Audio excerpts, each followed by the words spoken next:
Tu també has crescut amb la por de tenir un tall de digestió? Segons diu la llegenda, cal esperar 30 minuts o una hora després de menjar per banyar-se. Però això no té sentit. La digestió no sempre dura el mateix i el menjar pot estar a l'estómac fins a 5 hores. A més, si la digestió s'atura, o es reprendrà posteriorment, o la persona vomitarà i res més.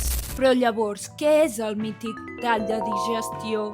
Aquesta expressió en realitat es refereix a un síncope d'hidrocució que es dona per una diferència de temperatura entre el cos i l'aigua i que podria provocar una parada cardiorespiratòria. Així que el que cal evitar realment és un canvi brusc en la temperatura corporal. I per això és recomanable entrar a l'aigua a poc a poc. Per cert, després de menjar augmenta el flux sanguini al sistema digestiu i algunes de les funcions corporals s'alenteixen i pot aparèixer somnolència. Per això diem que tot bon català té fred després de dinar.